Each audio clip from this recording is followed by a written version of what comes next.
皆さんこんにちは。好奇心 TV です。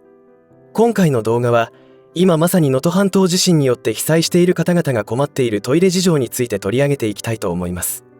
私は動画を通じて防災対策や輸入大国日本が抱えるリスク対策のために食料備蓄を強く推奨してきましたが、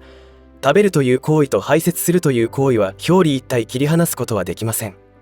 そこで上に関することではなくトイレのことも情報をシェアしておこうと思いました。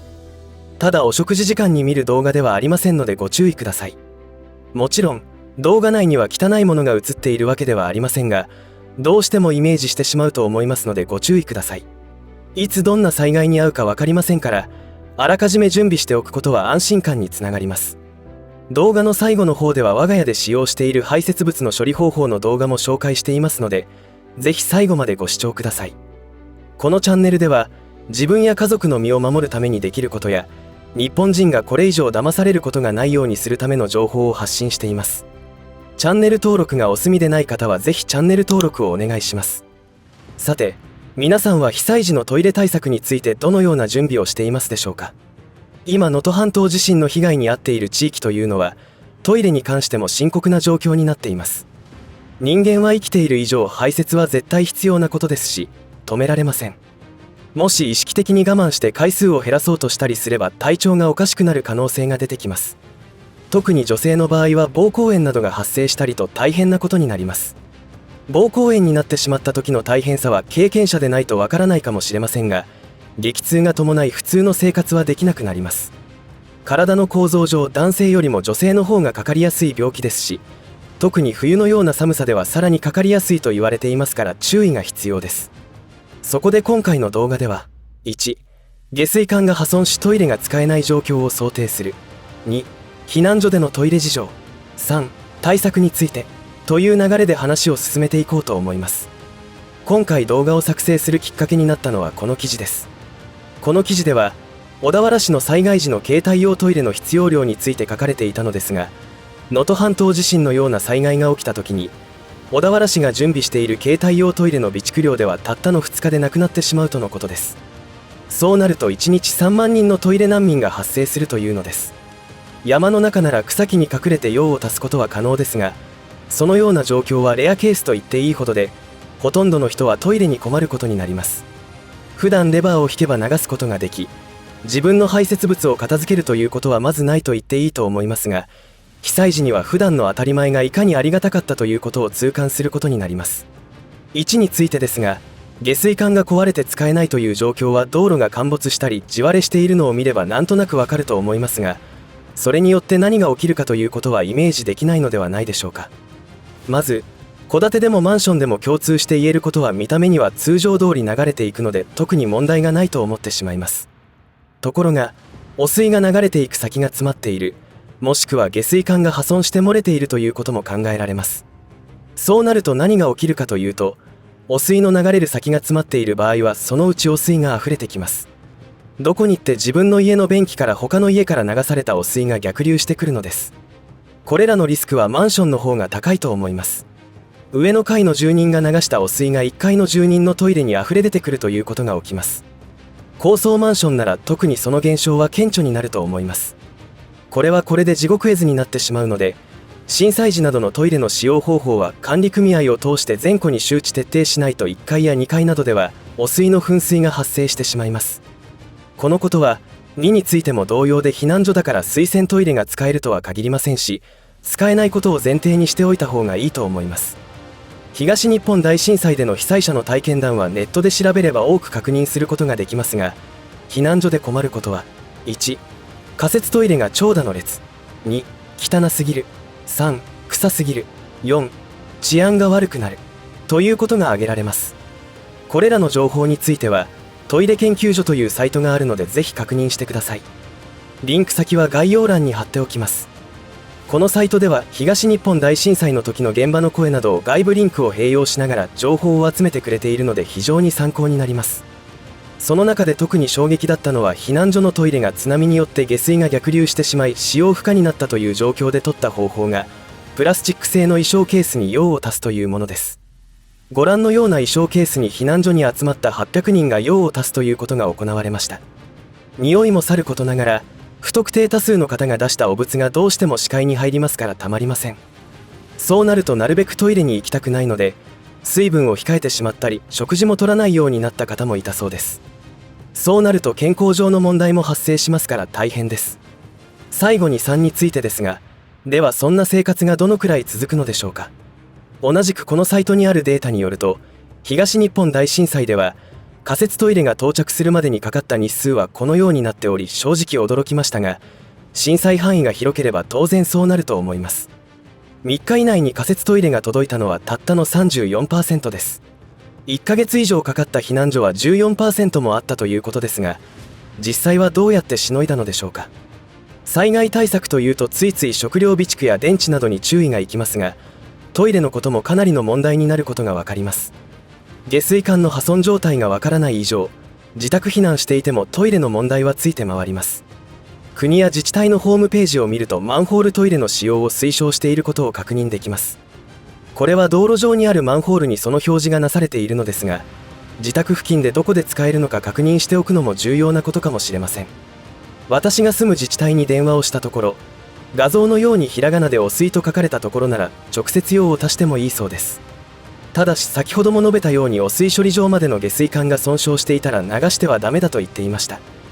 ではその下水管の損傷状態の確認は震災時に取れるのかということも確認しましたが、現実的には難しいということでした。それはそうでしょうね。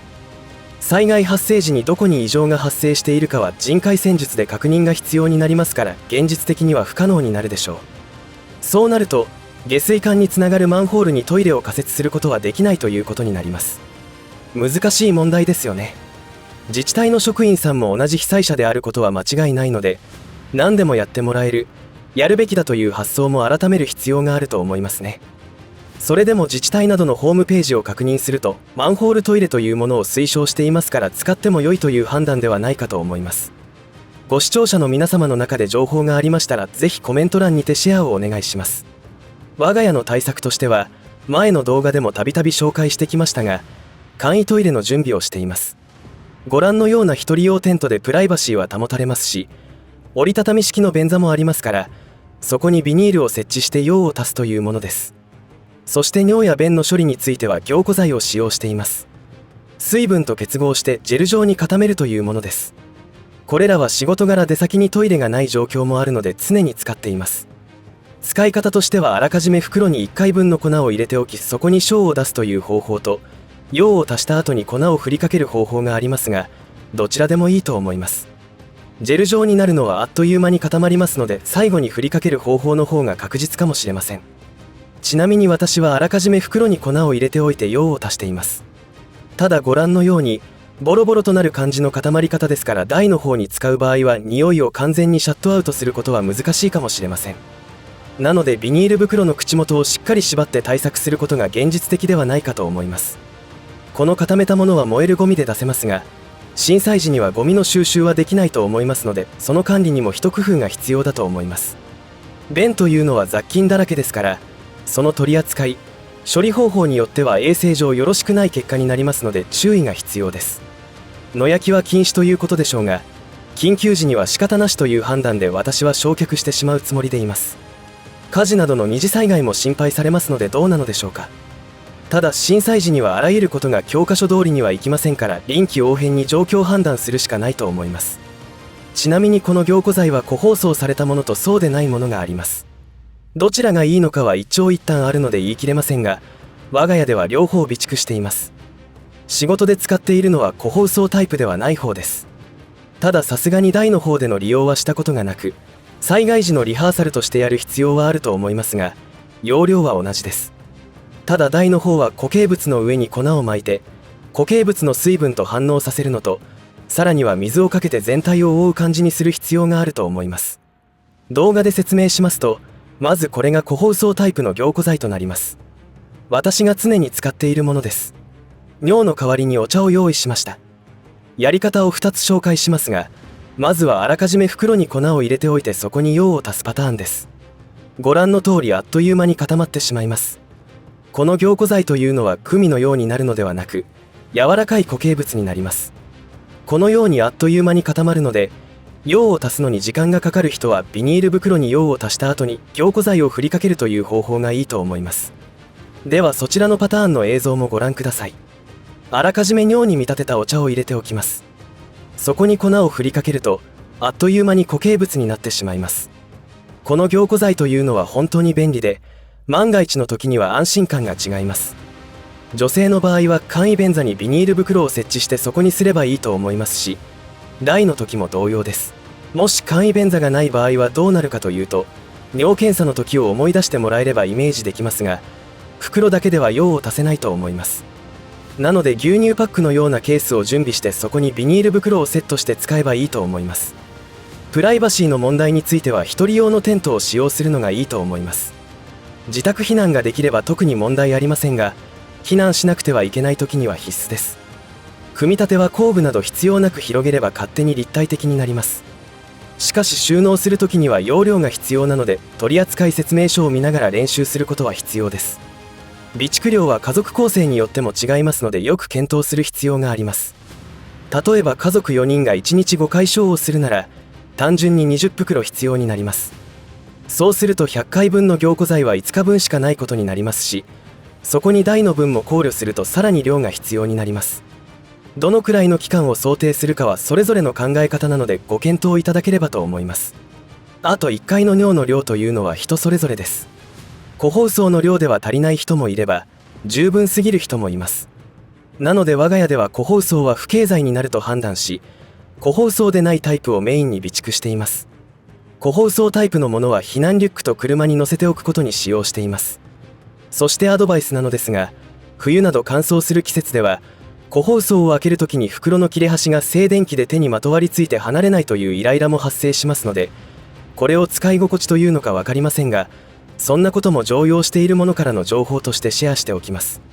あと最悪のケースとして女性のプライバシーが確保できない時用に